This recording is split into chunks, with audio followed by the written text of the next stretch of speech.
पाय हे माझे उचित, नमावे पाय हे माझे उचित, आशीर्वादे हित तुमचिया, कृपेचा वरस न समाये पोटी, मनोनी उपराटे वचनेही, तुमची उष्टावळी ते माझे भोजन, तुमची उष्टावळी ते माझे भोजन, झाडीन अंगन किर फुंजे, कृपेचा ओरस न समाये पोटी, मनोनी उपराटी वचनेही, पर्यायचे पुण्य नाही माझे गाठी, पर्यायचे पुण्य नाही माझे गाठी, जेने पडे मिठी पायासवे, कृपेचा ओरस न समाये पोटी, मनोनी उपराटी वचनेही, तुका म्हणे राहे आठवण चित्ती, तुका म्हणे राहे आठवण चित्ती, आयसे कृपा संती केली तुम्ही, कृपेचा ओरस न समाये पोटी, मनोनी उपराटी वचनेही विठ्ठल.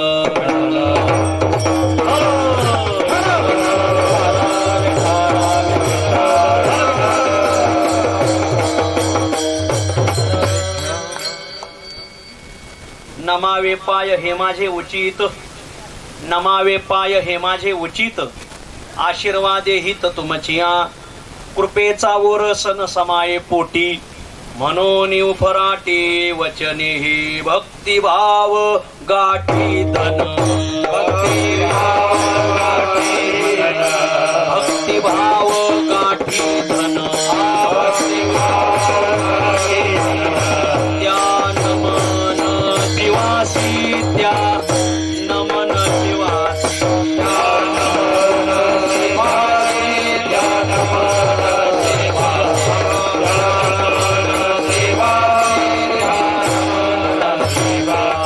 भक्तिभाव गाठी धन,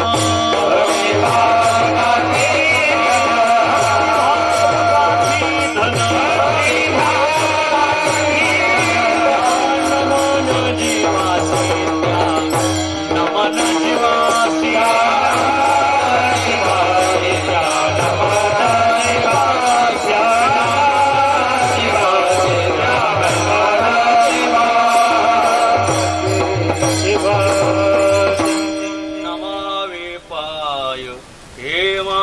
उचित, आशीर्वादे हित तुमचिया, कृपेचा ओरस न समाये पोटी, मनोनी उपराटे वचनेही.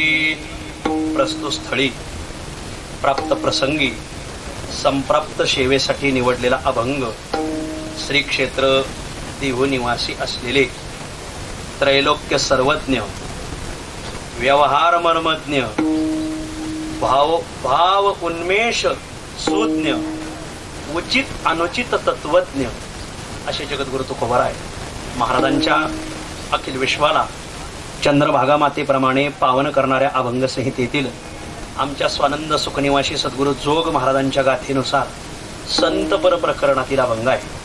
प्रस्तुत अभंगात जगद्गुरु तुकोबाराय हे कृपेचा ओरस प्राप्त करून देणारे संत, ज्यांच्या आशीर्वादामुळे आपलं हित होतं असे संत, व त्याविषयी तुम्हा आम्हा जीवांचं कशी विनम्रतात्मक औचित्य आहे आजच्या अभंगात सांगतात. विठ्ठल. अभंगावर काही विवेचन करण्यापूर्वी दोन शब्दाचा अल्पसा परिहार देणं अत्यंत अगत्य आहे. आपल्या या पुण्यपावन नाशिक जिल्ह्यामध्ये परमार्थामध्ये अग्रेसर असलेल्या चांदवड तालुक्यामध्ये आपल्या या खडक ओझर 5-6 खडक आहेत, त्याच्यामुळे गोंधळ होतो. खडक ओझर, खडक चाम, खडक माळेगाव, आणखीन एक सांगितलं आता येते पण खडक सुकेनं असे बरेच खडकं येतं. त्या खडक ओझरमध्ये जे अनेक काही परमार्थ करणारे घराणे आहेत, त्या अनेक परमार्थ करणाऱ्या घराण्यांमध्ये पगार परिवार, या पगार परिवारातील जन्मोनी ज्याचे कुळी एक हरिदास, धन्य त्याचा वंश पुण्यशीळ, असे वंशाला पुण्यवान बनवणारे, वंशाचा उद्धार करणारे आपल्या सर्वांचे आवडते हरिभक्तीपरायण पंढरीरायाचे निवृत्तीरायाचे निष्ठावंत वारकरी आदरणीय वैकुंठवासी भीमाजी सावळेराम पगार यांच्या प्रथम पुण्यस्मरणानिमित्त ही आजची कीर्तनरूपी सेवा आणि या सेवेसाठी उपस्थित असलेला सर्व पगार परिवार, त्यांचा नातलग परिवार आणि वारकरी परिवार, अशा त्रिवेणी संगमामध्ये हे पुण्यस्मरण पार पडत आहे. मागं 2-4 महिन्यापूर्वीच आदरणीय हरिभक्तीपरायण माधव बाबा शिंदे बाबांनी मला ही सेवा सांगितली. असे एक निष्ठावंत वारकरी होते. उभं आयुष्य भजनामध्ये ज्यांनी खर्च केलं, सुंदरपैकी आवाज, सुंदरपैकी पाठांतर. तुम्ही त्यांची सेवा घ्या. माधव बाबांनी ही सेवा सांगितली. त्यानंतर मग माझ्या कानाचं ऑपरेशन झालं. पण थोडं कानामागच पडणार होतं, परंतु हरिभक्तीपरायण आमचे बाळू काका शिंदे, आदरणीय आमचे शिंद्याचे भजनी मंडळातील आदरणीय अण्णा, सोनवणे नाना, ही सगळी मंडळी त्यांच्या चिरंजीवाला घेऊन कुठं मी जिथं थांबलो होतो तिथं आली, गणेश गावला. काही करा पण एवढं कीर्तन करावं लागेल. अहो म्हटलं बुवा काय कमी पडलेत का? माझ्या वाचून काय? ते म्हणजे एखाद्या वारकऱ्याच्या पुण्यस्मरणाला वारकऱ्याचंच कीर्तन असावं, म्हणून की काय कोण जाणे देवाने तोपर्यंत मला ठीकठाक केलं. मग चांगले 10-12 तास काढून मी आलोय बघा. 10-12 कीर्तन केलीत मी. आता काही त्रास जाणवत नाही. ज्यांच्या पुण्यस्मरणानिमित्ताने आपण आलो आहोत, एक पुण्यशील वारकरी संप्रदायातील एक आदरणीय व्यक्तिमत्व होतं विठ्ठल.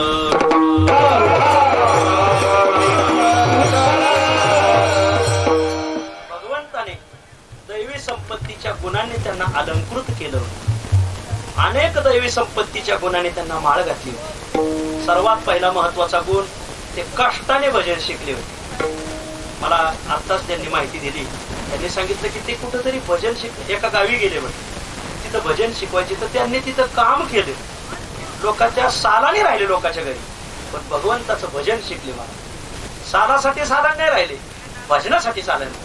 आपल्याला चांगलं भजन घडावं. आपल्या गावात जर चांगलं भजन घडत नसेल तर दुसऱ्या गावात भजन शिकायला जायला काय हरकत नाही. आपल्या गावात जर चांगलं कीर्तन ऐकायला भेटत नसेल, एकाच गावात सगळ्या जातीची माणसं नाही सापडत महाराज. अशा वेळी शहाण्या माणसानी, उठी पुत्रा जाये बाळा, तीर्थे रे तू हिंड, साधू आणि संत जेथे असती बा उदंड, तया माझी आत्मज्ञानी जो न बोले वितंड, तो तू गुरु करी, तो तुझ बुजविल प्रचंड, चेही तुरे तानुलिया जाई श्री गुरु शरण. मदालासा आपल्या पुत्राला सांगते, बाळा आपल्या गावातच सगळे गुणवान भेटतील असं काय नाही, आपल्या गावातच सर्व तत्वज्ञ भेटतील असंही काय नाही. गावात असं वातावरण नसतंय हो. गावात वातावरण कसं असतं हे काय तुम्हाला समजून सांगायचं का आता? गावात वातावरण सगळं हाताबाहेरच असतं. मग अशा वेळी गावात एखादा जर भांगेत जर तुळस उगावली असेल, उकिरड्यात जर एखादा हिरा असेल, तर त्या हिऱ्याने, त्या तुळशी माईने गावात आपल्या परमार्थाला प्रतिसाद नाही ना, मग बाहेर जाऊन चांगला परमार्थ करत जायचं. मला ज्ञानोबराने आपेगावात परमार्थ कमी केला, आळंदीत जास्त. हो ज्ञान. इतर संतांचंही बघा, तुकाराम महाराजांचं चरित्र पाहिल्यानंतर तुकाराम महाराजांनी देहूत परमार्थ कमी केला, लोहगावला जास्त केला. हे नियमच आहे. जोग महाराजांचा परमार्थ पिंपरी चिंचवडला कमी, आळंदीला जास्त. हा जसा नियम आहे. रंगनाथ महाराज परभणीकर यांचा परभणीला परमार्थ कमी, पंढरपूरला जास्त. हा जसा नियम आहे, तसं मग याच नियमाला डोळ्यापुढे ठेवून आपले वैकुंठवासी भीमाजी महाराज ते बाहेर गावी जाऊन भजन शिकले, कष्टाने भजन शिकले महाराज. सुंदरपैकी आवाज त्यांचा होता. देवाने काहीला आवाज चांगलेला दिला असतो, पण पाठांतराची लई पडझड असती काही. काय म्हणते भरोसाच नाही. पण ज्यांच्या पुण्यस्मरणाला देवाने यांना आवाज चांगला दिला, चाले चांगल्या पाठपण, पाठांतराची शिरोमणी. या परिसरात असं कोणाचं पाठांतर नाही, असं पाठांतर मान. खरंच वारकरी संप्रदायात पाठांतर हा कीर्तनकाराचा, भजनाचा कणा आहे. कणा, पाठीचा कणा. ज्याच्या पाठीचा कणा मोडला तो बैठक घालून बसू शकत नाही, त्याला झोपूनच राहावं लागेल. तसं ज्याला वारकरी संप्रदायात बैठक बसवायची ना आपली, त्याला पाठांतर रूपी कणा असलाच पाहिजे. म्हणून नुसती कणिक मळवण्यात जीवन घालवण्यापेक्षा कणा निर्माण करण्यात जीवन घालवलं पाहिजे. पाठांतर केलं पाहिजे. मला पाठांतर पाहिजे. आळंदीत वैद्य गुरुजी होते. वैद्य गुरुजी मृदंग कलेत, भजनाच्या कलेत आमचे आदरणीय वैकुंठवासी रामचंद्र महाराज बोधे होते. एक बोधे बाबा आणि एक वैद्य बाबा, एक भजनातले शिरोमणी, एक मृदंगातले शिरोमणी. पण पाठांतराला त्या दोघांनी आळंदीत कोणाला पुढे नाही जाऊन दिलं. काय पाठांतर होतं महाराज, बोलायचंच नाही. ज्ञानोबराच्या तळावर वैद्य गुरुजींचा जागर ऐका महाराज, एकटाच म्हणायचे ते. बाबा एकटेच म्हणायचे, सगळे वारकरी मागा म्हणायचे, 1000 टाळकरी. पहाटे 3 वाजल्यापासून पहाटे 5:30 वाजेपर्यंत वैद्य गुरुजी चेपटे म्हणायचे. पाठांतर मी पाहिलंय म्हणून सांगतोय, तू ऐकून ठेवा, तुम्ही काय त्या भानगडीत पडू नका, ऐकून ठेवा. पाठांतर ज्यांच्या पुण्यस्मरणाला आपण आलो आहोत, पाठांतराचे शिरोमणी होते. अतिशय पाठांतर गोड. वारकऱ्याने पहाटे उठलं तर अंगोर तांब्या पाटला का काकडा सुरू केला पाहिजे, हरिपाठ सुरू केला पाहिजे. नाही काकडा पाठतं निदान हरिपाठ म्हणा, नाही हरिपाठ तर निदान रामकृष्ण हरी रामकृष्ण हरी रामकृष्ण हरी. तिथं तांब्या अंगोर पडायच्या आत म्हणते, चहा ठेवला का, कमाल झाली बाबा. पाठांतर असावं. आम्ही येताना गाडीत रिकामं नाही आलो बा, सगळ्या काकड्याच्या ओळी म्हणत आलोय. विठ्ठल निष्ठावंत भजन शिकलेले होते, अतिशय पाठांतराची आवड होती. आणि मग पांडुरंगाची वारी असत, निवृत्तीरायाची वारी असत, वारी करण्यामध्ये काळ घालवला. मुलंही चांगली पारमार्थिक निवडली. अशा वारकऱ्याच्या पुण्यस्मरणाला एवढ्या लांबून आलं तरी काही शीन वाटत नाही. नाही तर लोक आम्हाला सांगतात पुण्यस्मरण, त्याच्या गळ्यात माळ नसते, काय नाही काय नाही काय नाही, आणि आम्हाला सांगतात जोरदार वर्णन करा, जोरदार वर्णन करा. अरे भिंत कशी असावी तर रंग चांगला बसेल, भिंतच पडझड सगळा कुडव घातलेला, कुडवाला रंग कसा द्यायचा. विठ्ठल कीर्तनकाराला वर्ष श्राद्धाच्या कीर्तनात बोलायला अडचण येणार नाही, निदान असं वागा एवढंच सांगायचं. कीर्तनकाराला केवढी मोठी अडचण आहे बोलायला. पण ज्यांच्या पुण्यस्मरणाला आपण आलो इथं रंगरंगोटी करायची गरजच नाही. पहिलाच भगवंताच्या पांडुरंगाच्या रंगाने रंगलेलं हे जीवन. रंगे रंगे रे श्रीरंगे, रंगला या रंगी तुका विठ्ठल सर्वांगी. अशा भगवंताच्या रंगात रंगलेलं जीवन. आणि म्हणूनच की काय एखादा रंगाला वाळण देऊन घेऊन आले. असू द्या, अशा पुण्य पावन महात्म्याच्या चरणी आपण साष्टांग अभिवादन करू. मग अभंगही मी तसाच निवडला, किंवा यांच्याबद्दल आपण काही बोलण्यापेक्षा नमावे पाय हे माझी उचित. ज्यांच्या बाबतीत आपलं हेच औचित्य की आपण विनम्रता धारण करून राहावं. विठ्ठल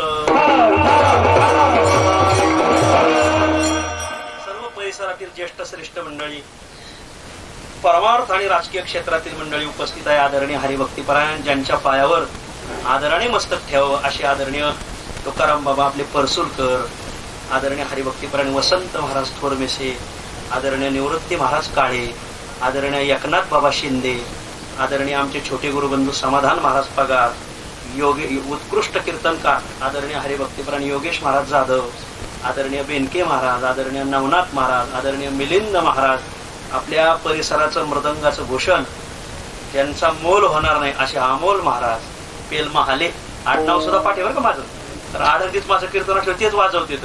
वारकरी पद्धतीने वाजवणार नाही तर काही लोक थरथर थरथर धाडधाड धाडधाड अर्जुन काय पाकिस्तान भारताचा गोळीबार चाललाय.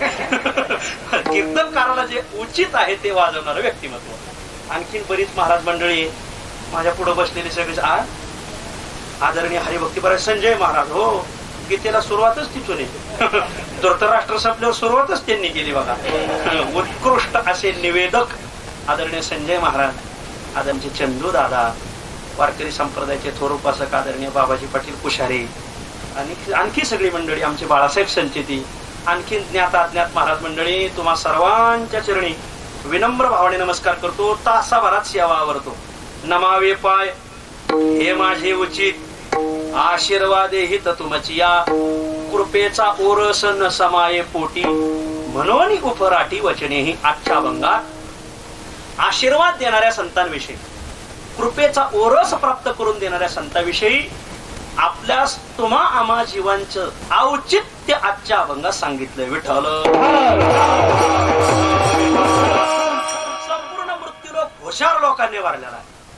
मृत्यूलोकात लहान पोरही हुशार आहे, तरुण मंडळी हुशार आहे, वयोवृद्ध मंडळी हुशार आहे, गडी हुशार आहेत आणि माता मावले हुशार आहे. मृत्यूलोकात हुशार कोण नाही असं सांगा. सर्व बाबतीत तुम्हाला प्रत्येकाची हुशारी दिसून येईल.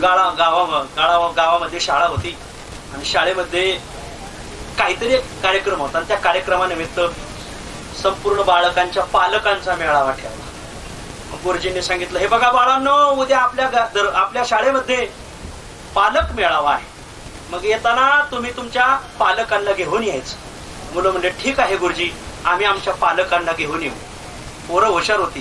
गुरुजी बोलता बोलता एक अक्षर घसरले, नुसते पालक नका आणू तुमचे, मग शेपूला सुद्धा घेऊन या. म्हणजे त्यांनी आईची गणना कशात केली?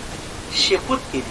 पोरं अशी हुशार होती. त्यातलं एक उठलं, गुरुजी आई वडिलांना पालक आणि शेपू जे समजतात ना, त्यांचा कालांतराने कडीपत्ता होत असतो. म्हणजे कडीपत्ता खात्या लोक थुंकून टाकतात ना, तसे मास्टर लोक तुम्हाला कालांतराने थुंकून टाकणार. विठ्ठल, मुलं हुशार जन्माला आली अशी उत्तर देणारी मुलं असावी. नाही तर काय काय मुलं 55 वर्ष झाली अजून लग्न नाही. विठ्ठल विठ्ठल, त्या कोणीतरी सोयरेक पाहून सांगायचा भाग असा की मुलं हुशार आहेत, तरुण मंडळी हुशार आहेत, वयोवृद्ध मंडळी हुशार आहेत, माणसं हुशार आहेत, माता मावल्या हुशार आहेत. आता आणखीन चांगल्या आडाणी गावी कीर्तन असलं तर मग रंगून रंगून दृष्टांत सांगितले असते की तर सर्व महाराजच मंडळी येतं. एवढ्यात कशाला वेळ घालवायचा? प्रत्येक माणसं हुशार आहेत, सर्व बाबतीमध्ये ते दक्ष आहेत, पण काही बाबतीमध्ये मात्र अज्ञ आहेत. कोणत्या बाबतीत अज्ञ आहेत? तर उचित अनुचित काय या बाबतीत मात्र माणसांची बरीच पडझड. इतर क्षेत्रात त्यांची हुशारी दिसून येईल, पण औचित्याच्या बाबतीत मात्र ते अदक्ष आहेत हे लक्षात येतं. विठ्ठल, मग जगद्गुरु तुकोबाराय म्हणतात, तुम्हाला एक वेळेस हुशारी मिळवता नाही आली तरी चालेल, पण तुम्हाला औचित्य काय आणि अनावचित्य काय याचं ज्ञान असावं. या प्रसंगाला काय उचित आहे आणि या प्रसंगाला काय अनुचित आहे याचं माणसाला नित्य ज्ञान असावं. हे जर उचित अनुचिताचा जर माणसाला अभाव असेल तर तो लाख पटीने हुशार असला तरी त्याच्या हुशारीला काय काढी लावायची बघा, काही कामाचं नाही. आणि म्हणून माणसाला उचित काय आणि अनुचित काय हे माणसाने सर्वप्रथम जाणून घ्यावं. विठ्ठल,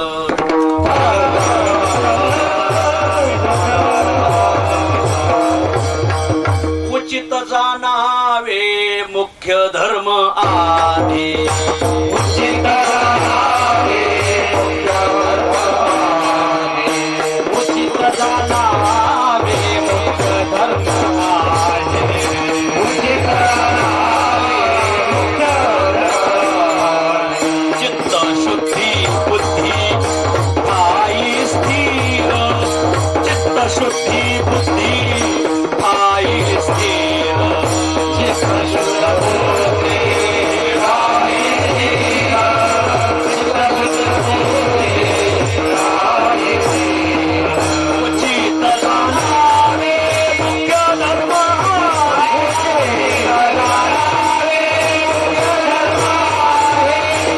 उचित जाणावे मुख्य धर्म आहे, उचित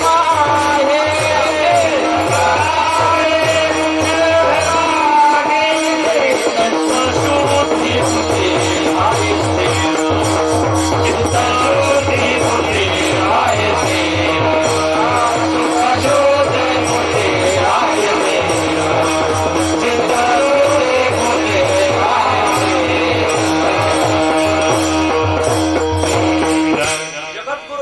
सांगतात तुम्हाला काही करता नाही आलं तरी चालत, तुम्हाला नाही वेदांत शास्त्र जाणता आलं तरी चालत, नाही तुम्हाला योग शास्त्र जाणता आलं तरी चालत, नाही तुम्हाला कर्मशास्त्र जाणता आलं तरी चालत, नाही तुम्हाला भक्तिशास्त्र जाणता आलं तरी चालत, पण कोणत्या प्रसंगात आपलं वागणं कसं उचित आहे आणि कोणत्या प्रसंगात हे वागणं अनुचित आहे हे आधी जाणून घ्या. उचित जाणावे मुख्य धर्म आधी, हा मुख्य धर्म आहे.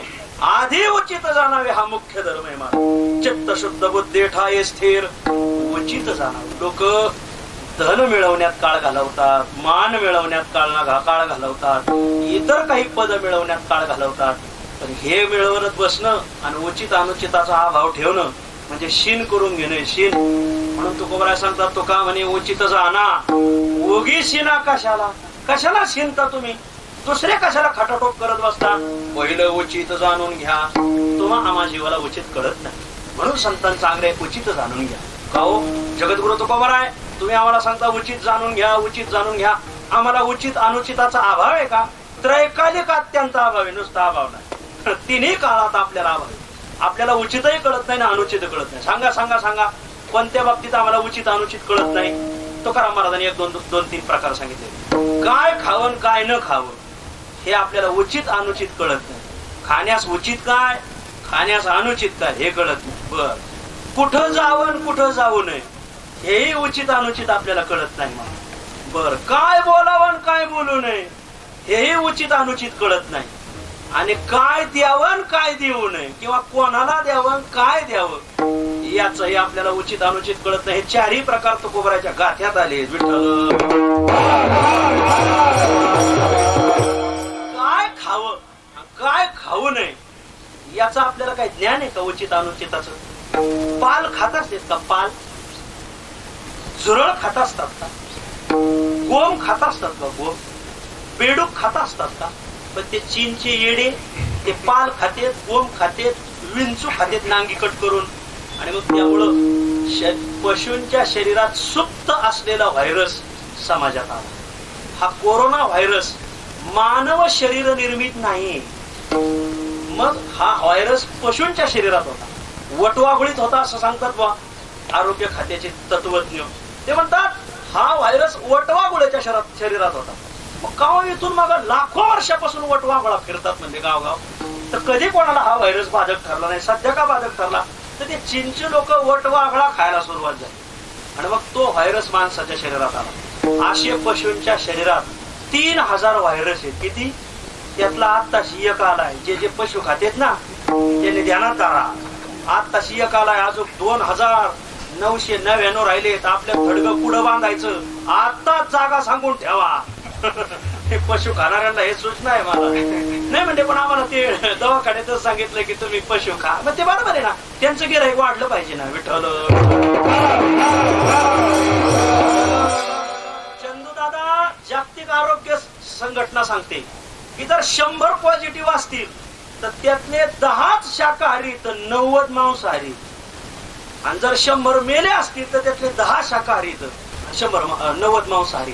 म्हणजे पॉझिटिव्ह होण्याचा जास्त रेट कोणाचा आहे? मांसाहारी लोकांचा. कमी कोण येतं? शाकाहारी.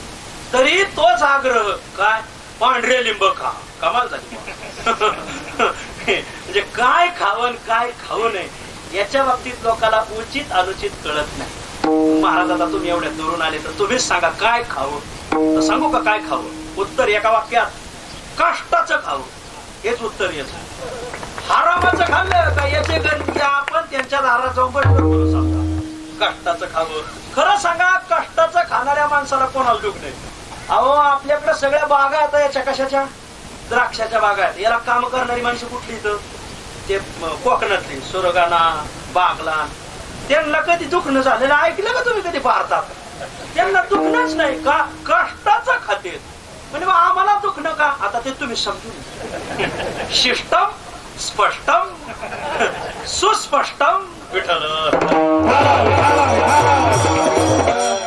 जगद्गुरु तुकोबराय म्हणतात कष्ट न करता जर खात असेल तर ते त्याचं खाणं अनुचित आहे. चाकरी वाचून अनुचित वेतन अनुचित व्यसन.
वाटून असलेलं चांगलं राहतंय. पंढरपूर एकाला देगलूर एकाला नाही लक्षात आलं. कालची टीव्ही पहा मग कळलं. कालच्या बातम्या पहा. वाटून घेतलेलं चांगलं राहतंय. मला ते सगळेच जुळलेले आहेत. तुम्हीच जुळून राहा. विठ्ठल विठ्ठल. खाणं अनुचित आहे आपलं. कसं काय? आपल्याला उचित काय खावं ना अनुचित काय खावं याचा पत्ता नाही. पत्ता मग काय खावं तर तुकाराम महाराज सांगतात कष्टाचं खावं ते उचित आहे. हरामाचं खाणं हे अनुचित. हरामाचं खाणं म्हणजे देवाचं खाणं, गावाचं खाणं, भावाचं खाणं. ज्यांनी ज्यांनी देवाचं खाल्लंय, ज्यांनी ज्यांनी गावाचं खाल्लंय, ज्यांनी ज्यांनी भावाचं खाल्लंय, अनुचितच आहे. तिळना तिळ फुटून निघणार. विठ्ठल खाणं पिणं अनुचित उचित कळत नाही, बरं येणं जाणं हे कळत नाही.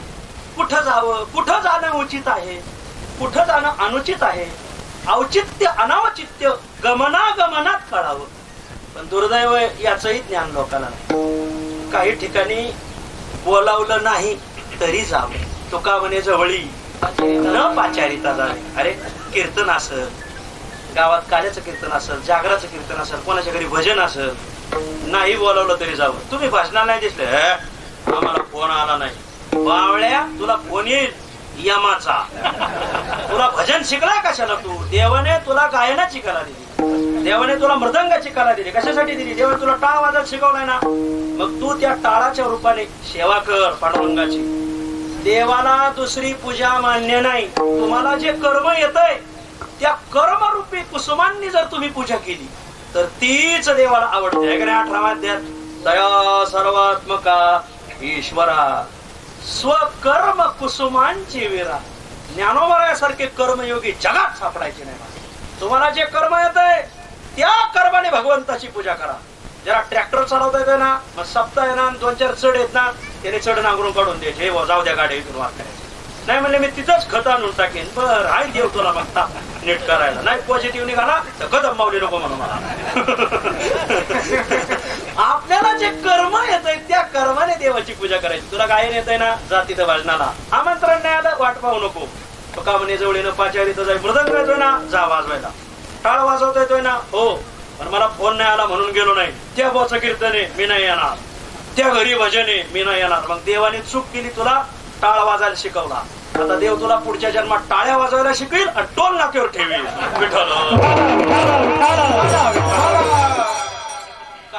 कुठं जावं कुठं जाऊ नये हे कळत नाही. काही ठिकाणी बोलवलं नाही तरी जावं. संतांकडं, देवाकडं, भजन कीर्तनाला. नाही बोलवलं तरी जावं. वा, तुका म्हणे जवळीनं पाचारीत जावे. काही ठिकाणी बोलवलं तरच जावं.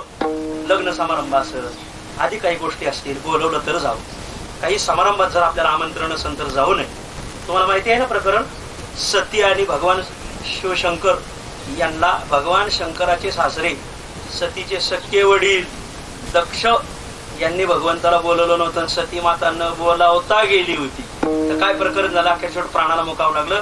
भगवान शंकराला दुसरा विवाह करायची पाळी आली. कठीणच गोष्ट आहे. तर सांगायचा भाग असा, एकच सांभाळलं कठीण, 2 कशाला. माता मावल्यांच्या पुढे सौ का लिहितात बरं माहिती? सौ एक असून 100च्या बरोबर म्हणून सौ लिहितात. भगवान शंकराला दुसरं करायची पाळी आली. कठीणच गोष्ट आहे. कशाचा परिणाम? न बोलावता गेले म्हणून. काही ठिकाणी बोलावलं नाही तरी जावं साधू संतांच्या दरबारात. काही ठिकाणी बोलावलं तरच जावं. काही सांसारिक समारंभ असेल तर. आणि काही ठिकाणी बोलावलं तरी जाऊ नये. म्हणजे का? या ना आमच्याकडे आमंत्रण आहे, तुम्हाला पत्रिका. म्हणजे काय कार्यक्रम आहे? नारायणगावचा ताफा आणलाय या म्हणते अगत्याने. 2 पत्रिका आल्या तरी जाऊ नये. काय पडलंय जायचं तिथं महाराज? जाऊ नये. तुकाराम महाराज सांगतात, मोल देवोनिया 60वावे दोष नटाचे ते वेश पाहुनिया. तिकीट फाडून तुम्ही दोष आपल्या पदरात फाडून घेता. काय पडलंय ते नटाचे वेश पाहण्यात? रात्रंदिवस लोक मोबाईल पाहत बसतात. हल्ली लोक बाईल कडे कमी लक्ष आहे, मोबाईल कडे जास्त लक्ष आहे. विठ्ठल ऐका, काही ठिकाणी बोलवलं नाही तरी जावं साधू संतांच्या दरबारात. काही ठिकाणी बोलवलं तरच जावं. पण काही ठिकाणी अगत्याने बोलवलं तरी जाऊ नये. आणखीन कुठं जाणं अनुचित आहे? ज्यांच्याकडे गेल्यानंतर त्यांची भवई आपल्याला पाहिल्यावर उचलते त्यांच्याकडे जाऊ नये. तया ठाया जाणे अनुचित, तया ठाया जाणे अनुचित, तया ठाया जाणे अनुचित, तया ठाया जाणे अनुचित. म्हणे तया संकोच दर्शने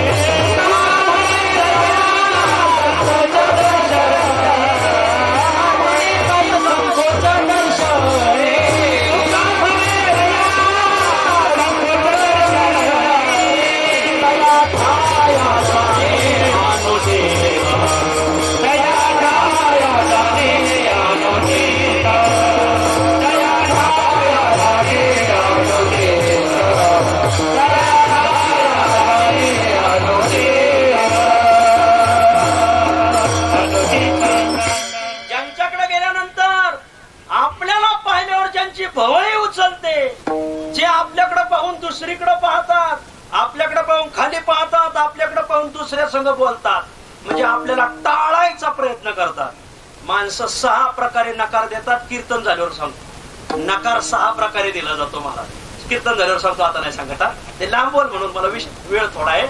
अशी जी माणसं आहेत की ज्यांना आपल्याला पाहिल्यानंतर ज्यांच्या मनात संकोच निर्माण होतोय, कशाला आली ही पिढा असं म्हणतोय ना, त्यांच्याकडे जाणं अनुचित आहे.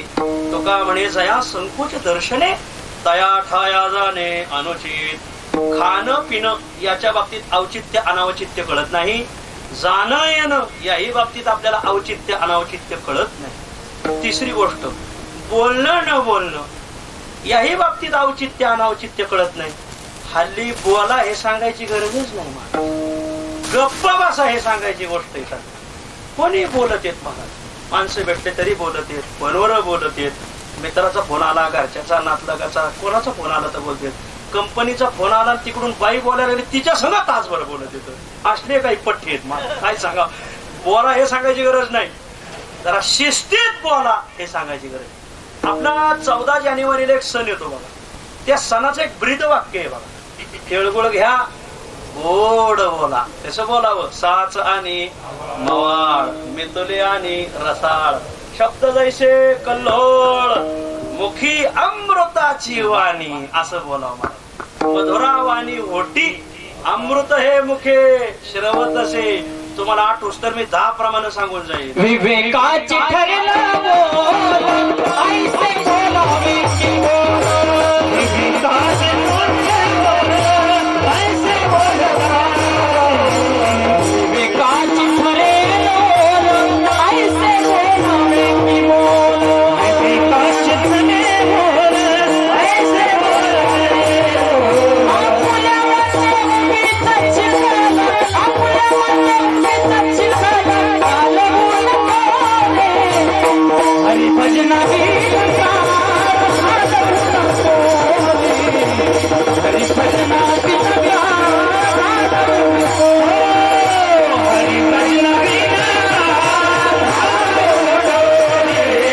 हरि भजना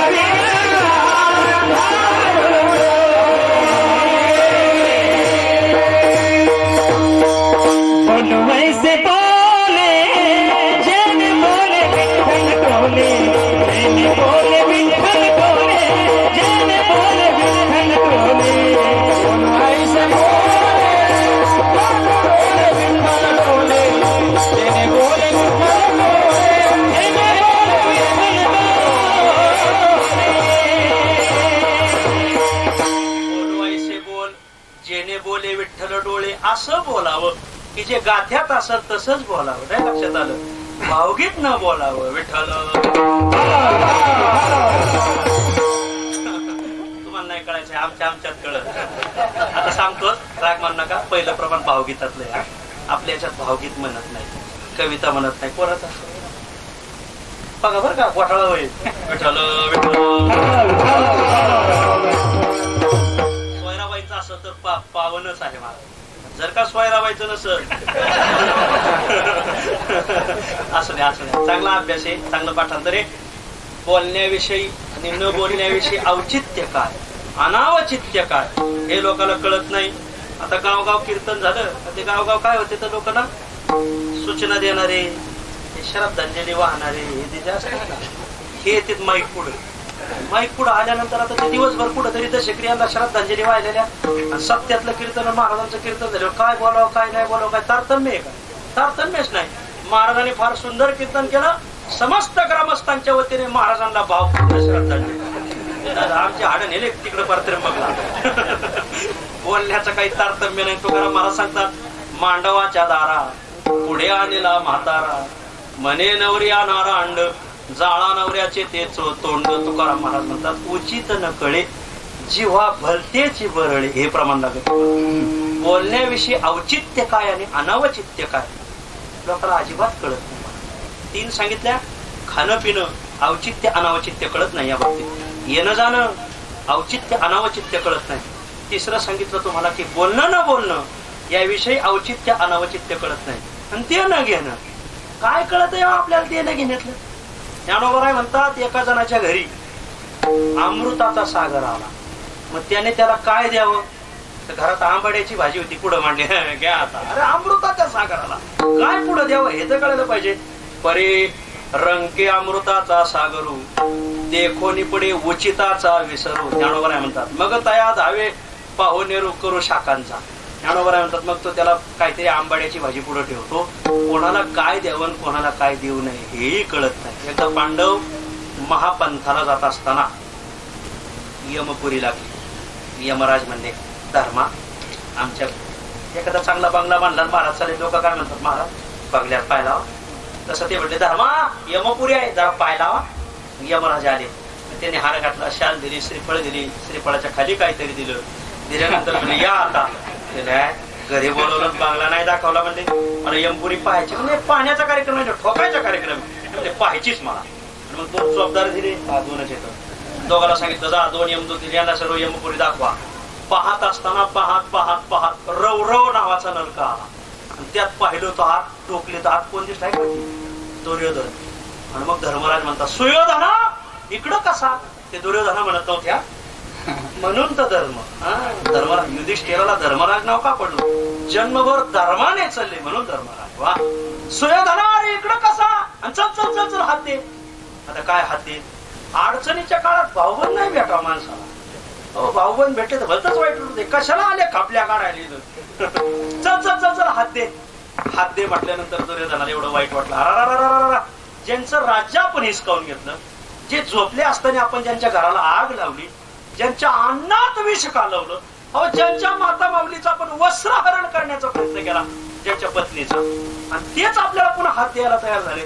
आता यांना हात देणं आपल्याला शोभनीय नाही. आणि म्हणून दुर्योधनाने खाली बुडी दिली. कुंभपाकी दुर्योधने दाविनाला जेने मुख धर्मा 100 चरणाच्या अभंगात. पण तरी मी धर्म हा कृपाळवाला शेजवळे, पण हा पाठ्या बैसला पाताळे वरी नये वरी काही करिता उपाय भोगवितो देवतेची त्याशी. 100 चरणाच्या अभंग मिलिंद पाठ करा. 2 अभंग आहेत गाथ्या. एक पांडुरंगा गुरु प्रथम नमन आणि गायन ओव्या पंढरीचा देव. बाळ क्रीडा हे 2 अभंग पाठच पाहिजे. विठ्ठल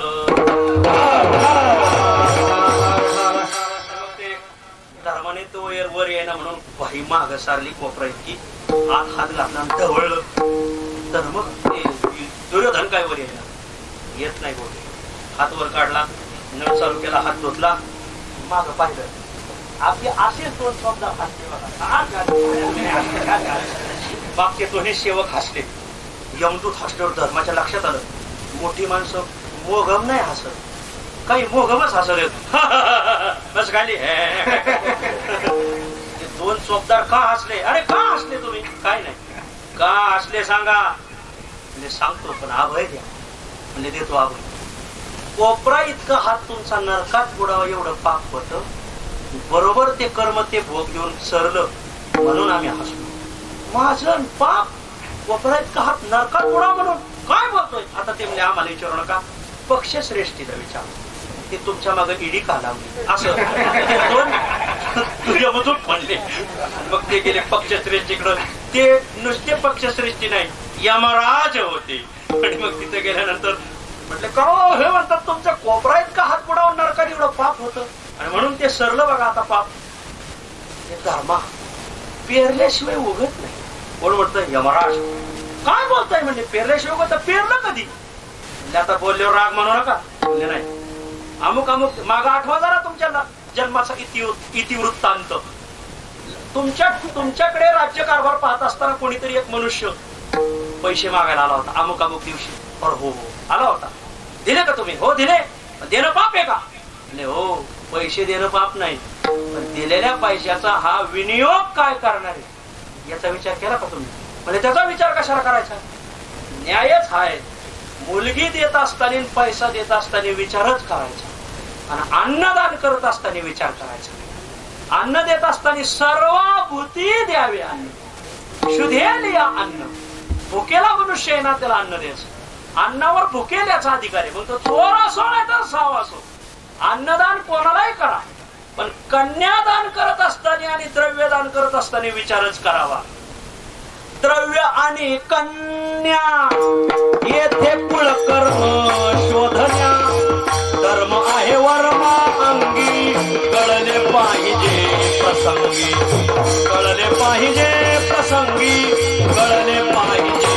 प्रसंगी कन्या आणि कन्या येथे धरणी आहे वरमांगी पाहिजे प्रसंगी कळले पाहिजे प्रसंगी कळले पाहिजे प्रसंगी द्रव्य आणि कन्या येथे कुलकर्म शोधण्या धर्म आहे वर्णांगी कळले पाहिजे प्रसंगी कळले पाहिजे प्रसंगी कळले पाहिजे प्रसंगी आणि कन्या येथे कुलकर्म शोधण्या धर्म आहे वरमांगी कळले पाहिजे प्रसंगी कर्माने वरमांगी कळले पाहिजे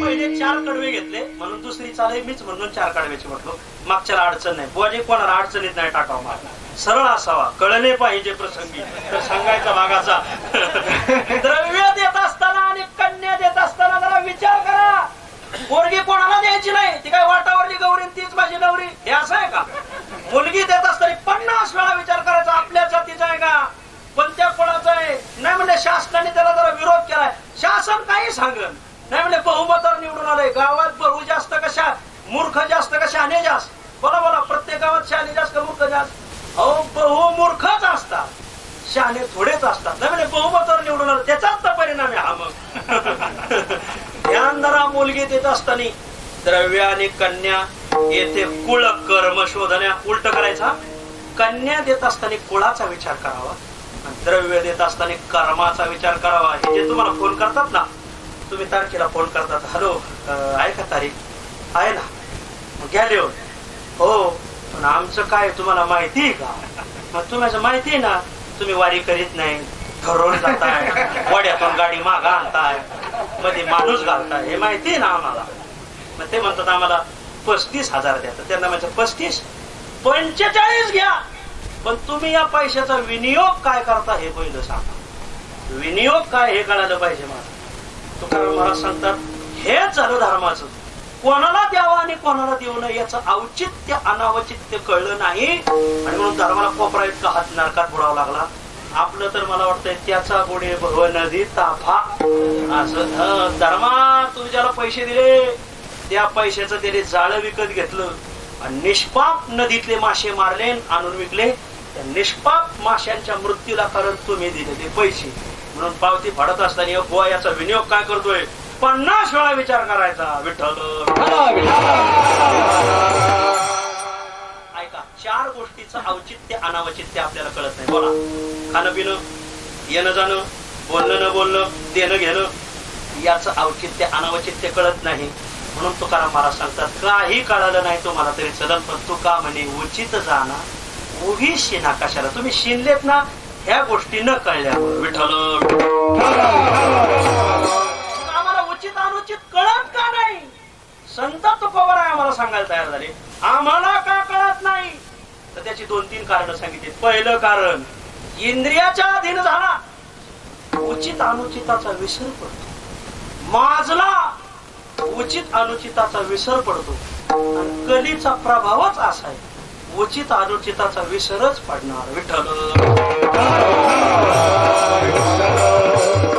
पहिली गोष्ट इंद्रियाच्या अधीन झाला रे झाला उचित अनुचिताचा विसर पडतो निवृत्ती राहायला दिंड्या निघाल्या पौषाचा महिना नाश्त्याला दिंडी थांबली पहाटच निघाली काकड्याच्या वळी म्हणत चालली मुक्कामापासून 5-6 किलोमीटर पुढे गेली एक निष्ठावान वारकरी दारात तुळशी वृंदावन सडा टाकलेला सम्मार्जन केलेलं रांगोळी काढलेली रामकृष्ण आणि आलेल्या वारकऱ्यांचं सहर्ष स्वागत रांगोळीने लिहिले हार पुष्प टाकलेले वाटाने वारकरी आल्यानंतर सर्वांना चहा पाण्याची व्यवस्था केली दुधाची व्यवस्था केली रस्त्याच्या कडालाच घर होतं हायवेच्या कडाला बर उत्तम असे पोहे बनवले होते उपीट बनवलं होतं रस्त्याच्या पलीकडून कांद्याचे कुरकुरीत भजे तळणारं हॉटेल होतं आणि मग म्हणजे चला नाश्त्याला बसून घ्या सर्व वारकरी नाश्त्याला बसले पण त्याच्यात एक ते म्हणले रस्त्याच्या पलीकडं काय म्हणजे हॉटेल काय पदार्थ बनवले म्हणजे तळलेले मळलेले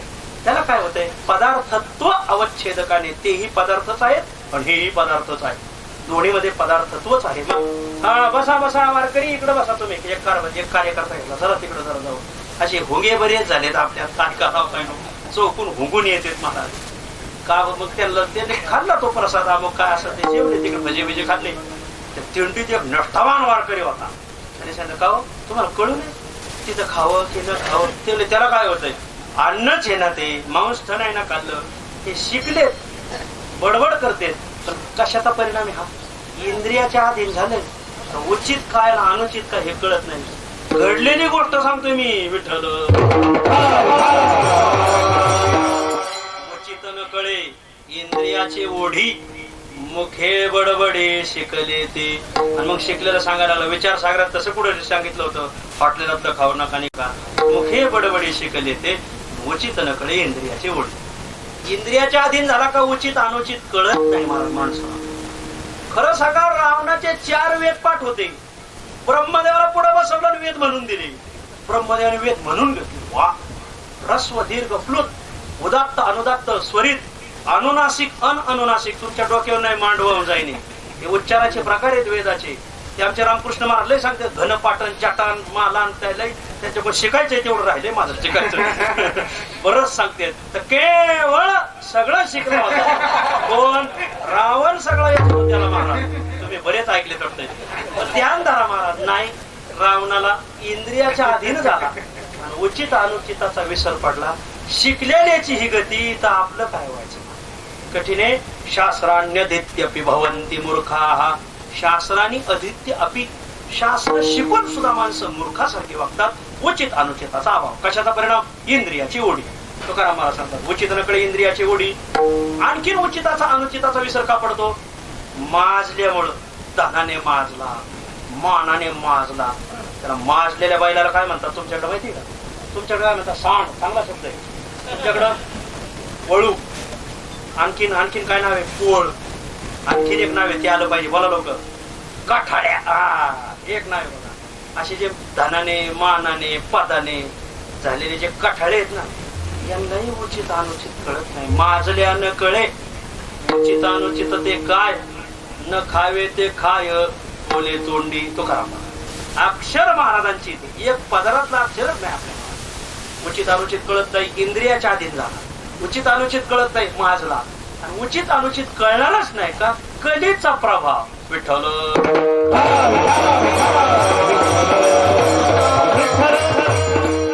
उचित विधी विधान नकळे नकळे सर्व. उचित विधी विधान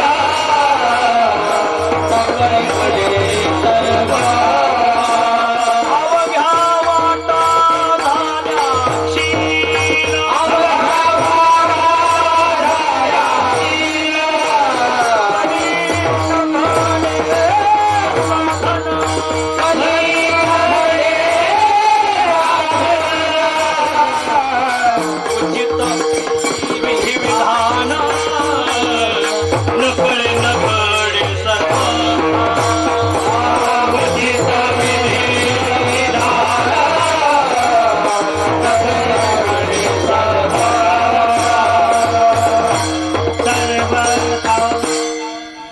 अक्षर आडायला लागले कलीच अवघ्या वाटा झाल्या क्षीण.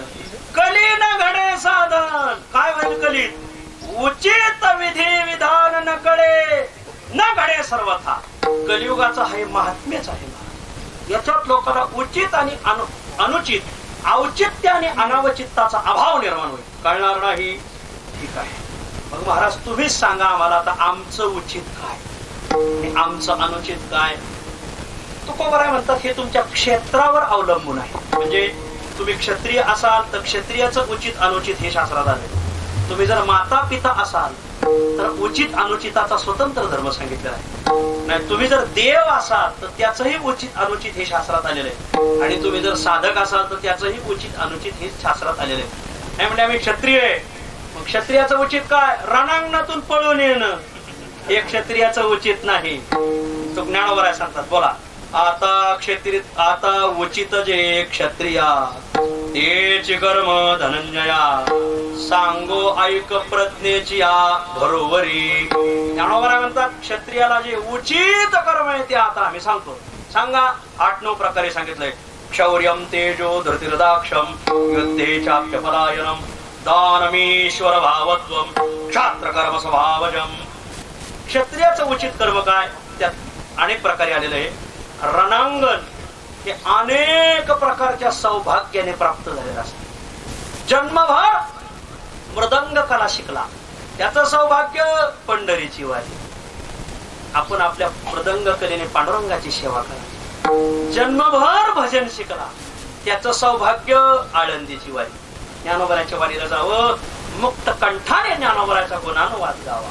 जन्मभर कीर्तन शिकला तर क्षेत्रात कीर्तन भेटणं हे त्याचं सौभाग्य आहे.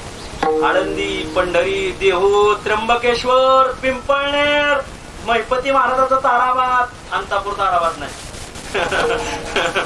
महिपती महाराजाचा ताराबाद या ठिकाणी कीर्तन जर भेटलं तर आपलं सौभाग्य समजावं. कारण जो जो करेल कीर्तन तो तो तरेल हे जाण. आळंदीचं महात्म्य. अलंकापुरे नारायण स्वयं उभे असती म्हणून येथे जो करेल कीर्तन तया जोडे वैकुंठ स्थान समाधीच्या अभंगात. क्षेत्रात कीर्तन वैकुंठवासी विठ्ठल महाराज घुले सांगायचे माधव बाबा खेडोपाडी 12 वर्ष केलेले कीर्तन आणि ज्ञानोबराच्या दारात 2 तास केलेलं कीर्तन बरोबर. क्षेत्रात तारीख भेटली तिथं जर ठरवत असेल 50,000 2 लाख क्षेत्रात. अरे तुम्ही संत माय बाप कृपावंत. संतांना माय म्हणायचं. माईच्या चोळीचे पैसे घेतो शान्या. हा टेलर ट्रॅक्टरच्या मागच ओढायच्या कामाचा नाही. लक्षात आलं.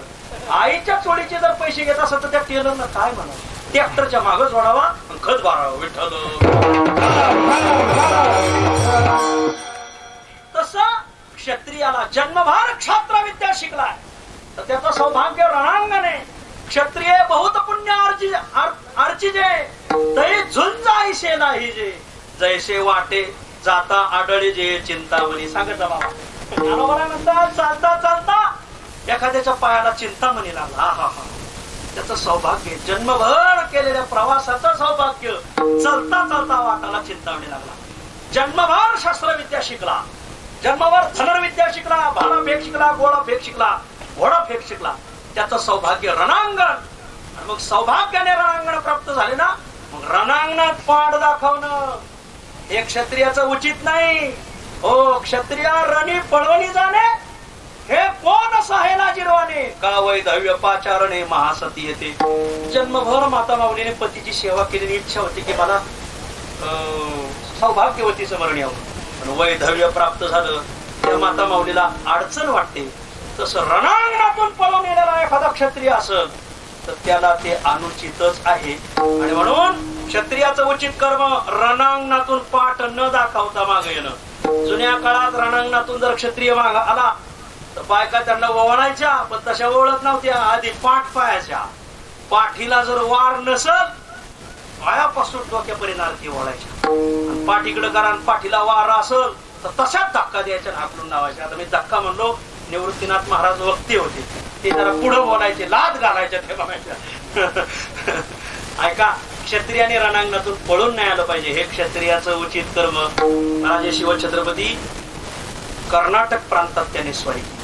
नुसतं महाराष्ट्रापुरतं आपलं राज्य नसलं पाहिजे. मग दादर नगर हवेलीत सुद्धा आपला मतदार आपला उमेदवार निवडून आलाच पाहिजे. आणि म्हणून गुजरातला आपलं कर्नाटकात त्याने प्रवेश केला. शिवाजी महाराजांचं सांगतोय मी. बुवा बातम्या पाहणार आहे. ऐका ऐका. आणि मग कर्नाटकात गेले. कर्नाटकात एक मोठी सत्ता होती गोळकोंड्याची कुतुबशहाची. कुतुबशहा म्हणला मराठ्यांच्या नादी लागलं आपल्याला आपलं जुळणार नाही. शिवाजी महाराजाला घाबरायचं. ऐका ऐका ऐका. इराणचा बादशाह होता. इराणचा बादशाह तो औरंगजेबाला घाबरायचा. औरंगजेब कधी स्वारी करत सांगता यायचा. औरंगजेब अफजल खानाला घाबरायचा. कारण अफजल खानाने औरंगजेबाला अडवलं होतं. आता तुम्ही इतिहास वाचत नाही. वर्षातून मी एकदा तरी राजे शिवछत्रपती बाबासाहेब पुरंदरे लिहिलेले ग्रंथ पारायण करतोच. आपल्याला वाचायचा आनंद आहे शिवाजी महाराजांचं चरित्र. आपलं सौभाग्य आपण नाही वाचायचं. मग काय बागवानाने वाचायचं का आपणच वाचायचं. आणि मग तर त्यात असं लिहिलंय त्यांनी की एकदा अफजल खानाने औरंगजेबाला कोंडला होता आणि मग तो त्यांचा मोहम्मद खान कोण होता सर सेनापती का काय वजीर त्यांनी सोडून दिलं. मोहम्मद खानाचे तुकडेच केले विजापूरला. आणि मग इराणचा बादशाह औरंगजेबाला घाबरायचा, औरंगजेब अफजल खानाला घाबरायचा आणि ह्या अफजल खानाला शिवाजी महाराजांनी फाडलंय. गोळकोंड्याचा कुतुबशाह म्हणलं यांच्या नादी न लागलेलं. गोळकोंड्याचा कुतुबशाह शरण आला. राजे शिवछत्रपती गोळकोंड्याच्या बाहेर त्यांनी आपली हे टाकली, छावणी टाकली. मी शिवचरित्रकार नाही पण विषय रणांगणाचा आहे म्हणून सांगतो. आणि मग रणांगणात पाठ दाखवू नये मला हे सांगायचं. मग तो गोळकोंड्याचा कुतुबशाह म्हणला, राजाजी नगर देखेंगे, आमचं नगर पाहणार का तुम्ही? जरूर देखेंगे. नगर म्हणजे अहमदनगर नाही, भागानगर. गोळकोंडा असेल. मला म्हणले येतो पाहायला. मग शिवाजी महाराज निघाले, एका हत्तीवर बसलेले. तर गोळकोंड्याचा कुतुबशाह श्रीमंत माणसं त्यांची श्रीमंती नाही दाखवली तर मग श्रीमंतच कशी. आणि त्याने दुतर्फा हत्ती उभे केले होते. का बरं? त्याला हे सांगायचं होतं की राजा म्हटलं का त्याला राजभूषण म्हणजे हत्ती पाहिजे. शिवाजी महाराज हत्ती सांभाळत नव्हते. हे जड प्राणी कुठे घेऊन हिंडतात. जड प्राणी गाडीत सुद्धा बसून नाही दिले पाहिजे. आणि मग नाही मावणार नाही म्हणून म्हणतोय. त्यांच्यासाठी डंपर आणला पाहिजे, उतरताना डम्पिंग केली पाहिजे. आणि मग शिवाजी महाराज चालत असताना तो तर हत्ती छान आणला. शिवाजी महाराजांच्या लक्षात आलं गड्याला खुमखुमी आणखी आलाय शरण पण खुमखुमी गेली नाही. आणि मग तो बोलता बोलता त्या खात्तीवर बसता बसता तो म्हणता, राजाजी आप राजाजी कहते लेकिन राजभूषण आपके पास नहीं है. तुम्ही राजे म्हणवता पण राजभूषण म्हणजे हत्ती तुमच्या सैन्यात नाही. शिवाजी महाराज लय प्रत्युत्पन्नमती होते. शिवाजी महाराज म्हणले, बादशाह हमारा मावळा ही राजभूषण, आमचे मावळेच हत्ती. तो म्हणला जांच लेंगे म्हणजे परीक्षा घ्यायची. शिवाजी महाराज म्हणजे जरूर लेव. मग पुढे बसले ते. पुढे मोठं रणांगण होतं. त्या रणांगणात त्यांनी हत्ती सोडला. म्हणजे आमच्या हत्तीशी झुंजल असा तुमचा माणूस पाठवा. शिवाजी महाराजांनी मागं पाहिजे. तुम्ही इकडे बघा राव माझ्या माग कोणात उभा माहिती का? येसाची कंक. तलवार काढली त्यांनी. राजे मी लढतो या हत्ती संग. काय माणसं असतील महाराज. लगेच उडी टाकली. उडी टाकल्यावर शिवाजी महाराज थोडे घाबरले. का? येसाची जिंकल हे माहिती पण कधी कधी रातोरात वातावरण फिरत माणूस. एकाने रातोरात शपथविधी केला. दशक्रिया उशिरा होत्या, शपथविधी आधी आणि मग रातोरात वातावरण कसं फिरून सांगता यायचं नाही. आणि मग काय करावं ते यसाजीच होता महाराज. यसाजीने हत्तीकडे पाहिलं.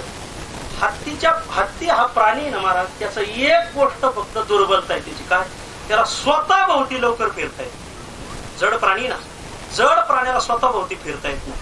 तुम्ही बघा घालीन लोटांगण जरी सुरू झाला पण मला ना जड प्राणी उभेच फिरतच नाही. ते नियमच हा जड प्राण्याला.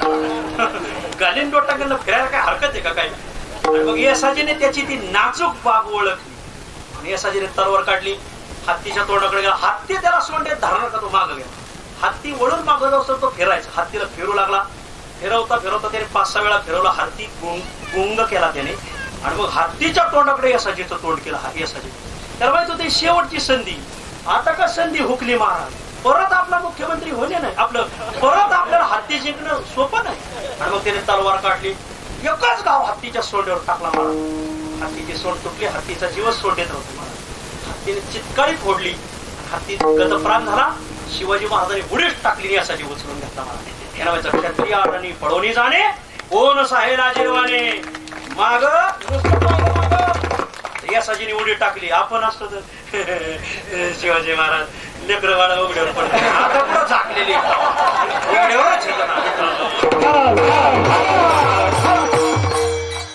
क्षत्रियाचं उचित कर्म रणांगणात पाठ न दाखवणं. ऐका, 2 माणसं सूर्यमंडलाचा भेद करून जातात. कोण? शास्त्रकार सांगतात द्वाविमो पुरुषो लोके. हे नाही मी तुम्हाला मुद्दाम गुंतवतोय. द्वाविमो पुरुषो लोके सूर्यमंडल भेदिनौ. कोण? विरक्तो परिव्राट रणेच्याभिमुखो हतः. संन्यासी आहे पण विरक्त आहे आणि शूर आहे पण रणांगणात पाड दाखवत नाही. 2 जण द्वाविमो पुरुषो लोके सूर्यमंडल भेदिनौ. विठ्ठल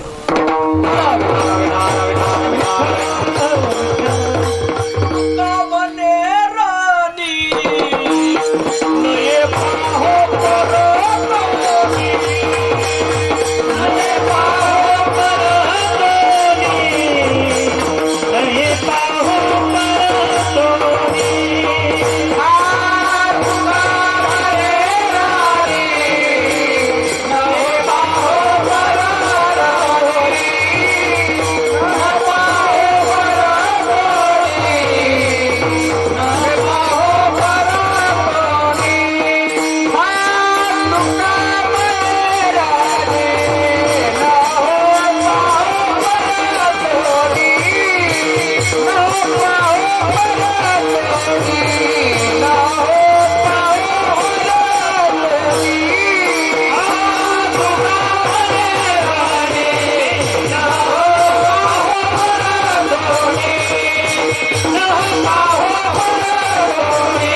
मात्या पित्याचं उचित कर्म पोराला जन्म देणं हे अजिबात नाही.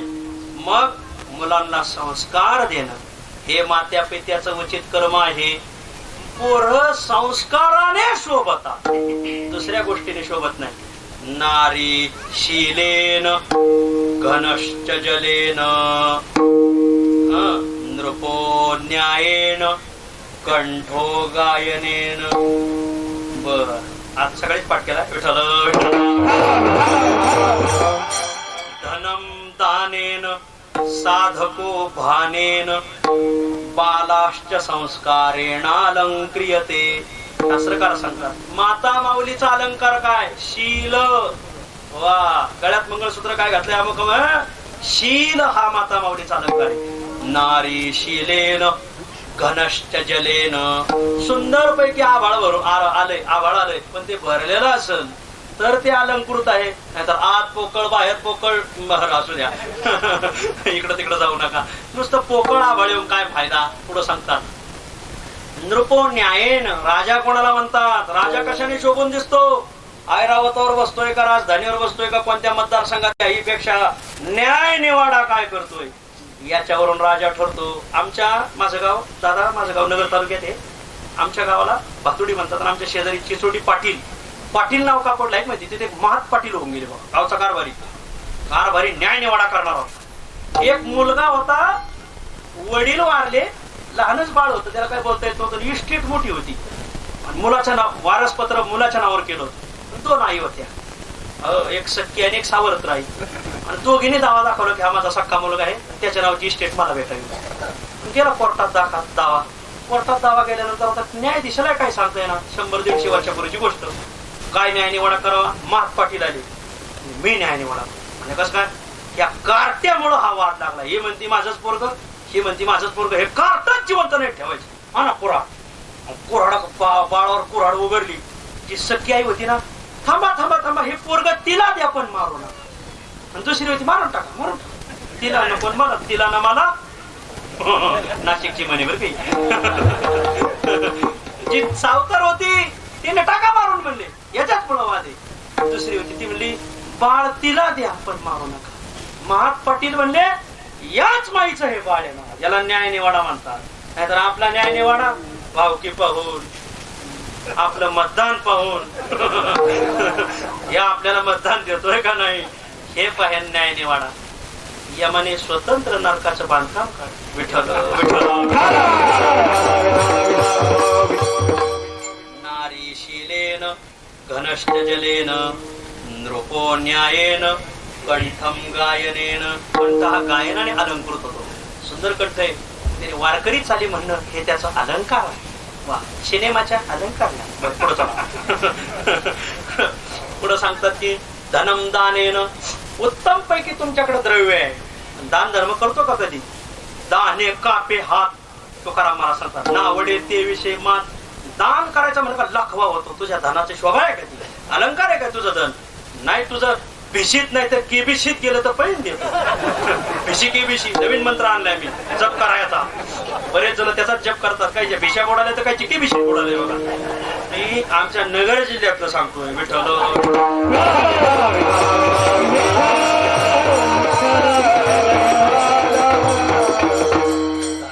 दानेन साधको भानेन. साधकाचा अलंकार काय? गाडी दाढी बॉडी माडी भानगडी. त्याला भान असलं पाहिजे. आपल्या कोणत्या वयात पाठांतर होणार आहे, कोणत्या वयात नाही, कोणत्या वयात बोट पळणार आहे, कोणत्या वयात नाही, कोणत्या वयात वाऱ्या होत्या, कोणत्या वयात नाही, याचं भान असतं. साधको भानेन बालाहा संस्कारेन अलंक्रियते. आणि मुलं ही संस्काराने अलंकृत होतात. मात्या पित्याचं उचित कर्म. पोरग एक टाइम जरी जेवलं संध्याकाळी उपाशी झोपलं तरी चालत, पण पोराने आई बापाची मानाशी ताट ठेवली पाहिजे. ते मात्या पित्याचं उचित कर्म आहे की पोराला असे संस्कार दिले. पोराला संस्कार कसे द्यावे हे कळायला पाहिजे. आळंदीत या, तिथं समाधान बोय त्यांना विचारा. आळंदीत एक 7वीत बाळ आहे. गाथाही पाठे ज्ञानेश्वरी पाठे. एका जणाकडे स्क्रीन टच मोबाईल दोघाकडे द्यायचे. याला ज्ञानेश्वरी ती ओवी सांगायची, त्याला गाठ्यातला अभंग सांगायचा, त्या पोराला सांगायचा. स्क्रीन टच मोबाईलच्या आधी पोरग सांगत आहे मला. हिरंब देशमुख आहे त्याचं नाव. हो, हिरंब देशमुख नावाचा मुलगा आहे.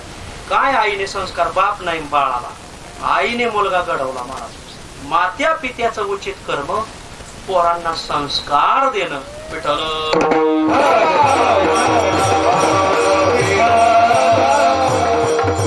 तुका म्हणे माता पित्याचे उचित करावे स्वहित, बाळकाचे करावे स्वहित, बाळकाचे. तुका म्हणे माता पित्याचे स्वहित करावे स्वहित, बाळकाचे करावे स्वहित, बाळकाचे.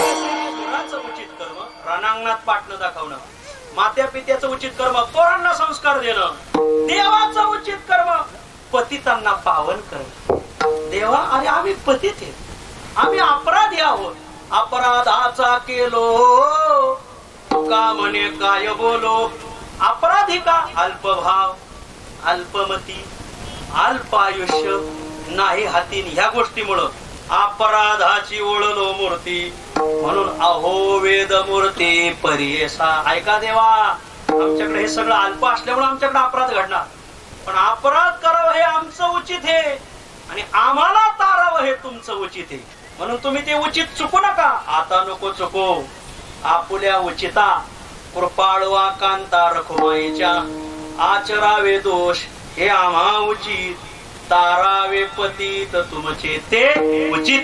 हा देवा हे तुमचं उचित आहे आणि म्हणून तुम्ही ते तारा.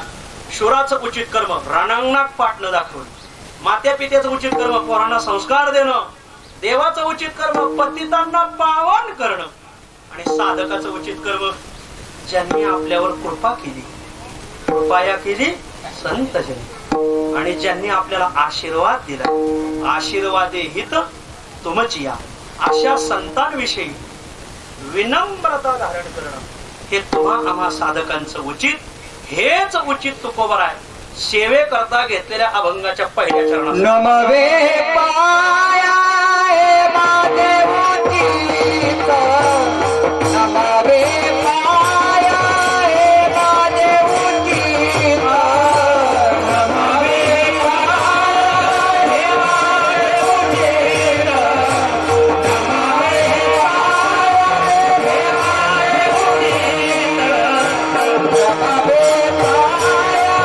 हे माझे उचित, नमवे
घातलाय आणि ज्यांनी आशीर्वाद दिला आणि त्या आशीर्वादामुळे आपलं हित झालंय, त्या साधू संतांविषयी उद्धट राहणं हे आपलं उचित आहे. एकाक्षरम प्रदातारम यो गुरुम नाभिनंदती, श्वान योनी शतम भोक्त्वा चांडालेष्वभिजायते. ज्याने एक अक्षर जरी आपल्याला विद्या दिली असेल, त्याविषयी जर आपण उद्धट राहिलो तर त्याला 100 योनी कुत्र्याच्या भोगावे लागतात आणि पुन्हा चांडाळाच्या योनीला जन्मावला जावं लागतं. एकाक्षरम प्रदातारम यो गुरुम नाभिनंदती, श्वान योनी शतम भोक्त्वा चांडालेष्वभिजायते. आणि म्हणून त्यांच्याविषयी विनम्रता धारण हे आद्य कर्तव्य. म्हणून तुकोबराय सांगतात, नमावे पाय हे माझे उचित. तुम्हा साधकांचे हे उचित आहे की त्यांना आपण विनम्र राहावं. कोणाला? आशीर्वाद हित तुमची या, तुमच्या म्हणजे संतांच्या आशीर्वादाने आमचं हित झालं. संतांचा आशीर्वाद जनाला, संतांचा आशीर्वाद साधकाला, संतांचा आशीर्वाद देवाला, संत देवाला आशीर्वाद देतात. हा घे माझा आशीर्वाद, नाद आमच्या भाग्याने, मनसी कोणी तरी काळे, आहे तशी माझी बाळे. देवा आशीर्वाद घे. वा, देवाला आशीर्वाद देतात. संत साधकाला आशीर्वाद देतात. आशीर्वाद तया जाती, कोणाला? आवडी चित्ती देवाची, त्याला देवाची आवड आहे त्यांना आशीर्वाद. कल्याण ती असो क्षेम, वाढो प्रेमागळे, भक्तिभाव गाठी धन, तयान मन जीवाशी. हे त्यातलं चरण आहे बरं का. तो का म्हणे हरीचे दास तेथे आस सकळ. साधकाला आशीर्वाद देतात, तुम्हा आम्हा जीवाला आशीर्वाद देतात, तर वकिली आशीर्वाद देतात. कर्म धर्म तुम्हा असावे कल्याण, घ्या माझे वचन आशीर्वाद, जसं वागाल तसं तुमचं कल्याण होईल. विठ्ठल. तुकाराम महाराज वैकुंठाला जात असताना लोकांना विचारलं, महाराज आम्हाला काय आशीर्वाद आहे? मग तुकाराम महाराज म्हणजे कर्म धर्म तुम्हा असावे कल्याण, जसं तुम्ही वागाल तसं तुमचं कल्याण होईल. त्याला वकिली आशीर्वाद म्हणतात. साधक साधूचा आशीर्वाद समाजाला, साधूचा आशीर्वाद साधकाला, साधूचा आशीर्वाद देवाला. त्यांच्या आशीर्वादाने या तिघाचंही हितच होतंय. आणि म्हणून आशीर्वादे हित तुमची या, तुमच्या आशीर्वादानेच आमचं हित झालंय, कारण ते तुम्हाला कळतंय. म्हणून आम्ही तुमच्याविषयी मी विनम्रता धारण केलेली आहे. नमावे पाय हे माझे उचित. नुसताच आशीर्वाद दिला का? मग तर त्यांनी कृपा सुद्धा केली. ते अभंगाच्या दुसऱ्या कृपेचा ओरस नसा माये पोटी, कृपेचा ओरस नसा माये पोटी, कृपेचा ओरस माये पोटी,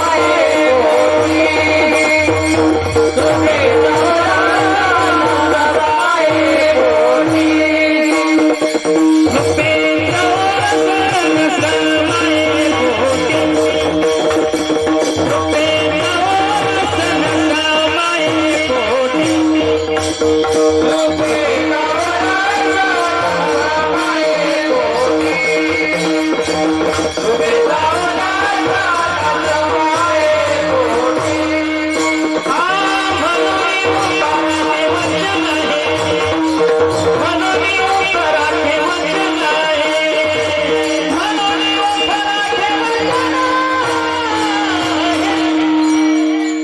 कृपेचा ओरस नसा माये पोटी.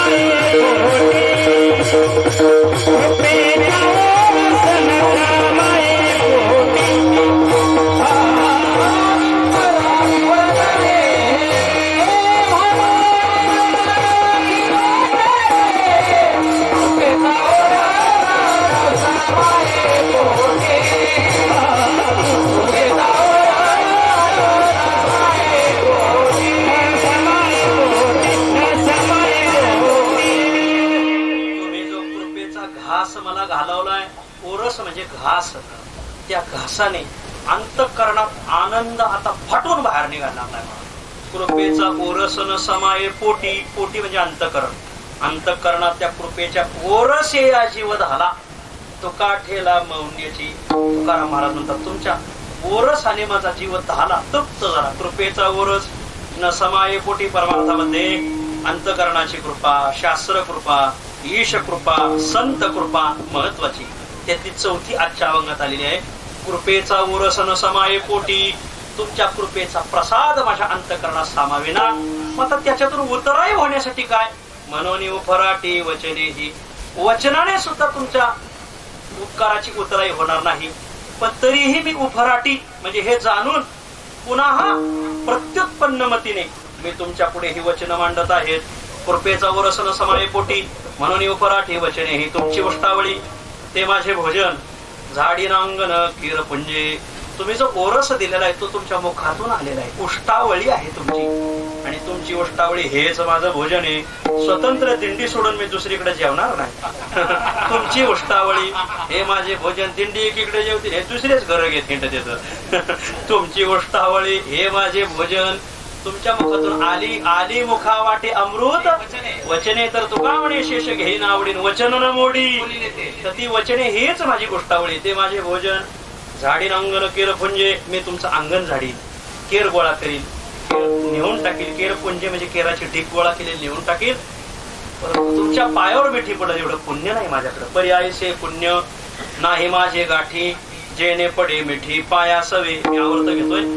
पण परंतु मी जरी माझ्याकडे पुण्य नसल तरीही देखील मी कृतज्ञ, जरी पायाला मिठी नाही पडली तरीही मी दूर राहील, पण तुमच्याविषयी कृतज्ञच राहील.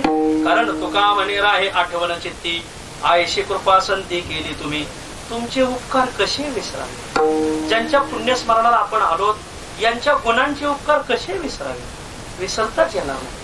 आज त्यांची 8 वर्ष झाली तरी सांगणारी लोक आहेत. याला म्हणायचं तुका म्हणे राहे आठवण चित्ती, आयशी कृपा संती केली तुम्ही. अशी कृपा केली की सदैव तुमची आठवण आमच्या मनात राहील. कृपेचा उरसन समाये पोटी, म्हणून उफराटी वचने ही. मधली सालमा नमावे पाय म्हणणारे बरेच आहे. सगळ्यात संधी दिली पाहिजे, समान खाते वाटत.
नमावे पाय हे माझे उचित, आशीर्वादे हित तुमचिया, कृपेचा ओरस न समाये पोटी, म्हणून उफराटे वचने ही तुमची उष्टावळी ते माझे भोजन.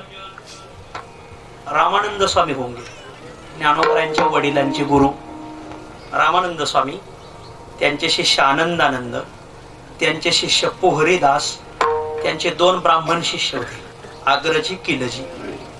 ते आग्रजी महाराज होते ना, त्यांचा मोठा आश्रम होता, ब्राह्मण होते, अन्नदान करायचे, संत संतर्पण, रोज वारकरी जीव घालायचे.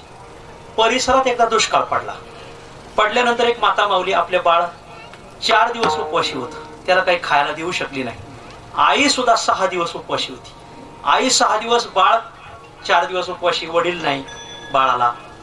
त्या आईने त्या बाळाच्या वेदना पाहावेनात, मातेची याची त्या अवघी बाळकाची व्याप्ती हे पाहून त्या आईने गंगेच्या काठावर ते बाळ ठेवलं, निघून गेल्यानंतर नेमके आग्रजी महाराज गंगेच्या काठावर चालले होते. त्यांनी ते बाळ पाहिलं, अरे बाळ आहे, रडतय, लहान बाळ आहे, त्याला काही सांगता येणार. कोणाचा आहे रे तू?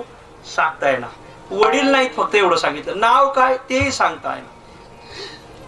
कुठला आहे, आई कुठे आहे, काय काही सांगता येणार. भाकर, भूक लागली, जीव घाला, एवढं म्हणायचं. ते बाळ उचललं त्यांनी, आश्रमात घेऊन आले. अन्नदानाची पंगत चालू होती, पण बाकीच्या आश्रमात इतरही काही ब्राह्मण होते. त्या ब्राह्मणाने सांगितलं, याला जीव घाला, पण आपल्या पंक्तीला नाही. का? हे कोण्या जातीचं आहे, काय आहे? जुन्या काळात तो जास्त पाळलं जायचं ना. आता नाही, वारकरी संप्रदायाने ते बहुतांशी संपवत आणले. आता सगळे मंडळी एकत्र जेवतात, एकत्र राहतात. परंतु त्या काळात त्याला त्या गोष्टीला प्राधान्य होतं. हे आपल्या पंक्तीला घेता यायचं नाही, मग याला बाहेर ठेवा. आणि मग त्याला आश्रमाच्या दारातच एक कुटिया बांधून दिली. ते बाळ तिथं राहायचं. आणि सर्व मंडळी जेवली का त्यांची उष्टावळी त्या बाळाला दिली जायची. ब्राह्मणाने आपल्या पंक्तीत घेतलं नाही. जसा एकनाथ खडसे आपलं, तर तसंच अगदी बाहेर ठेवलं. ठेवल्यानंतर मग आता काय करावं, मग ते बाळ बाहेर राहिल्यानंतर मग जी उष्टावळी भेटत ते बाळ खायचं वाढू लागलं. त्या बाळाला त्यांनी सांगितलं, सर्वथा भय न धरी म्हणे, न भाजी भिवू नको, म्हणून नाव पडलं ना भाजी. ज्यांनी भक्तमाल नावाचा ग्रंथ लिहिलाय, कधी गेले उत्तर प्रदेशात तर घेऊन यावर का. 4 खंड आहेत, हिमालयापासून पण आस येतो हिमाचल, सर्व संतांची चरित्र त्यांनी लिहिले. भक्तमाल 4 खंड आहेत त्याचे. नाभाजी, भगवत भक्त नाभाजी, त्या संतांचा उष्टावळी प्रसाद त्याला भेटायचा. तुमची उष्टावळी ते माझे. ते आग्रजी महाराज एवढे अधिकारी होते की रोज स्नान करून आले का कुटियात ध्यान करत बसायचे. 10 मिनिट ध्यान लावलं का द्वारकानाथ प्रगट व्हायचे. आणि त्या आग्रजी महाराजाला दर्शन द्यायचे ध्यानात. आणि ध्यान दर्शन झाल्यानंतर ते अदृश्य व्हायचे. काय साधना असेल त्या अग्रजी महाराजाची. एक दिवस स्नान केलं, स्नान करून मागे आले, कुटियात ध्यान लावलं, दारात आग्रजीला उभं केलं, आपल्या त्या बाळाला उभं केलं. नाभाजी, मी द्वारकानाथाचं ध्यान करतो, कोणाला आत येऊ देऊ नको. दारात कुटियाचं दार लावलं. आग्रजी महाराज ध्यान करतात. दारात नाभाजी राखण करत आहे, कोणाला आत सोडायचं नाही आश्रमात, आपल्या कुटियात. आणि अग्रजी महाराज ध्यान करत असताना 10 मिनिट झाले, 20 मिनिट झाले, 25 मिनिट झाले, द्वारकानाथ ध्यानात येईना. मग द्वारकानाथाला प्रार्थना केली, कोठे गुंतलाशी द्वारकेच्या राया, वेळ का सखया लावी. याला 12:30 वाजले की देनानाथ ब्रीद सांभाळे आपुले, नको पाहू केले पाप पुण्य भेट दे. आणि मग तरीही दर्शनाला द्वारकानाथ देणार दर्शन. मग दारातून नाभाजी म्हणतात, अग्रजी महाराज आणखी थोड्या वेळ ध्यान करा. 15 मिनिट. द्वारकानाथ द्वारकेत नाहीत, एका कोण्या तरी सौदागराचं जहाज समुद्रात बुडत आहे. जहाजात माल आहे आणि बुडत असताना त्या सौदागराने नवस केला, हे द्वारकानाथा, हे जर जहाज बुडता बुडता वाचलं तर यातला 4था हिस्सा मी अग्रजी महाराजाला अन्नदान करायला देईल. आणि म्हणून द्वारकानाथ त्याला काढायला गेलेत. आणि माझ्या दिनदुबळ्याचं खोटं वाटलं तर 15 मिनिटानंतर द्वारकानाथ ध्यानात येतील, दर्शन देतील. त्यांचा पितांबर पिळून पहा, क्षारयुक्त पाणी पितांबरातून गळताना दिसत.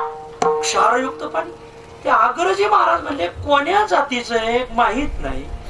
आमच्या आश्रमातली उष्टावळी खात, अंगण झाडत, सेवा करत, दारात राहतय. द्वारकानाथ कुठे गेले हे याला माहिती. मी ब्राह्मण असून मला माहित नाही म्हणजे कसं काय घडलं. 15 मिनिट परीक्षा घेऊन पाहायला काय हरकत आहे. 15 मिनिट आणखी ध्यान केलं तर द्वारकानाथ ध्यानात प्रगट झाले. दर्शन दिलं आणि ओले चिंब झालेले द्वारकानाथ. नाथा कुठं गेले होते तुम्ही? आज एवढा वेळ का लावला दर्शनाला? आणि द्वारकानाथ ध्यानातच त्यांच्याशी बोलतात. अग्रजी, कोणीतरी एक सौदागर त्याचं जहाज बुडत होतं. बुडता बुडता त्याने नवस केला की या जहाजातला जर माल वाचला तर 4था हिस्सा मी अग्रजी महाराजाला दान धर्म करायला देईल. आणि म्हणून मी ते जहाज काढायला गेलो. हे बघ मी ओला चिंब झालोय. आणि त्यांनी पितांबर पिळला, प्राशन केलं होतं क्षारयुक्त पाणी. द्वारकानाथ अदृश्य झाले. यांनी ध्यान भग्न केलं. द्वार उघडलं कुटियाचं. अंगणात आले. त्या कोण्या जातीचं त्याला पंक्तीत बसून देत नव्हते. त्या नाभाजीला साष्टांग दंडवत घातला अग्रजी महाराजांनी. अरे मी ब्राह्मण कुलोत्पन्न, द्वारकानाथ कुठे गेले हे मला कळेना, आणि तू कोण्या जातीचा? आमची उष्टावळी खातो, द्वारकानाथ कुठे गेले हे तुला सांगता येते? काय अशी साधना केली की देवाचा पत्ता तुला माहिती? त्याने सांगितलं काही नाही, तुमच्या आश्रमातली जी उष्टावळी भेटते ना ते खाऊन खाऊन मला त्रैलोक्यात काय चाललंय याचं ज्ञान होतंय. हे तुमच्या संतांच्या उच्चिष्टाचा प्रसाद हो. आणि मग अग्रजी महाराजांनी त्यांच्या मस्तकावर हात ठेवला. बाळ, आजपासून आज तू हिमाचल पर्यंत जेवढे साधू झाले एवढ्या सर्व संतांची चरित्र माग झालेली आणि आता झालेल्या संतांची एक टाकी चरित्र लिहून काढ. आणि तुला हे ज्ञान आहे भगवंतानी दिलेलं. मग त्यांना आभाजी महाराजांनी सर्व संतांची चरित्र लिहिली. त्याला भक्तमाल नावाचा ग्रंथ म्हणतात. आता क्षेत्रात गेले का हे घेऊन येत जा. बाया घेतात बांगड्या आणि गडी घेतात घोंगड्या. कोणाच्या गळ्यात पडून राडा मोठा प्रश्न. म्हणून क्षेत्रात गेल्यावर हे आणत जाओ. घरी नुसतं राहू द्या, ती मुलं वाचतील आणि मुलाला संस्कार निर्माण होतील. माझ्या घरी गाथा होता बघा लहानपणी आईने आणलेला. तर गाथ्यातली मी 500 अभंग पाठ केली गावीच असताना. मग आळंदीला गेलो म्हणून तुमच्या पुढे उभा राहिलो. आईने आळंदी यात्रेहून आणलेला गाथ्याचा परिणाम मी तुमच्या पुढे उभा राहिलो. म्हणून घरी ग्रंथ ठेवा. नाही मोबाईल मध्येच भेटते, हाता खालून काढावा. आणि म्हणून घरी ग्रंथ ठेवा ही सर्वांना विनंती. वैकुंठवासी भीमाजी सावळीराम पगार यांनी अतिशय उत्कृष्ट परमार्थ केला. त्याची पावती की आज कोरोनाचं वातावरण असताना सुद्धा मांडव पुराणा एवढी माणसं आली. काय विशेष आहे महाराज. नाही तर कधी कधी मोठा मांडव 8-5 पांडव, माणसंच नाही. हरिण मुकुंदन बोसगट 5 मांडव पुराणा महाराज. असल्या दुर्भिक्ष काळात कोणी भावाकडे भाऊ जाईना, सासूरवाडीला जावई जाईना, पण अशा काळात तुम्ही येतात. ह्या महात्म्याची पुण्य आहे. विठ्ठल विठ्ठल. त्यांच्या मागे मोठा परिवार आहे. त्यांच्या धर्मपत्नी, 4 चिरंजीव, पुतणे. आता सर्वांचं नामोल्लेख होणं माझ्याच्याने अशक्य आहे. त्यांनाही ती अपेक्षा नाही. अशी डोळ्यापुढे बुद्धी ठेवतो. आलेल्या सर्व तुम्हा साधू संतांच्या चरणी विनम्र भावने नमस्कार करतो. सर्वांना विनंती की आपापल्या परिसरातल्या नेतृत्वाला सांगा की एवढ ज्ञानोबरायाचा 725 समाधी सोहळा आहे. निवृत्तीरायाचा 725 आहे. सोपानदेवाचा 725 आहे. मुक्ताईचाही 725 आहे. बरं का, हे वर्ष हेच वर्ष आहे त्यांचं महाराज. 725 तर आपल्या परिसरातल्या नेत्यांना सांगा. परत 25 वर्षानेच 750 येईल. तर तुम्ही एवढ्या वर्षी थोडासा हात ढिला ठेवा आणि वारकऱ्याची आळंदी वारी होऊ द्या असे आपापल्या नेतृत्वाला सांगा. का तुम्हाला पावत्या फाडा म्हणते ती. आणि म्हणून प्रत्येकाने फोन करा की वर कळवा. 725 म्हणजे सप्तशतकोत्तर रौप्य महोत्सवी संजीवन समाधी वर्ष आहे महाराज. आणि म्हणून ज्यांचे ज्यांचे अखंड हरिनाम सप्ताह असतील त्यांनी सुद्धा आपल्या अखंड हरिनाम सप्ताह हे नाव द्या. केला तर चांगलीच गोष्ट आहे. आता जवळजवळ मोकळं होत चाललंय. कोरोना काय आता लवकर वाढणार नाही कारण झेडपीच्या निवडणुका आल्या. तिथून पुढे काय होईल ती पाहू. तर त्याच्या आत आपलं रान धरा. जोरदार ज्ञानोबरायाचा निवृत्तीरायाचा उत्सव करा. निवृत्तीरायाच्या मंदिराचं बांधकाम चाललंय, त्यालाही सहकार्य करा ही तुम्हा सर्वांच्या चरणी प्रार्थना. शेवेला पूर्ण विराम. ज्ञानेश्वर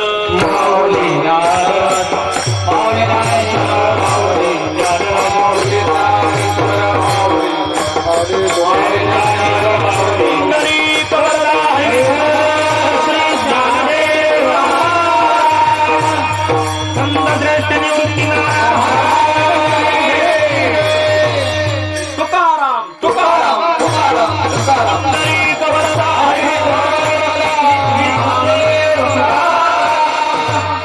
उठू नका 2 मिनिटं खाली बसा. बसा बसा 2 मिनिटं बसा.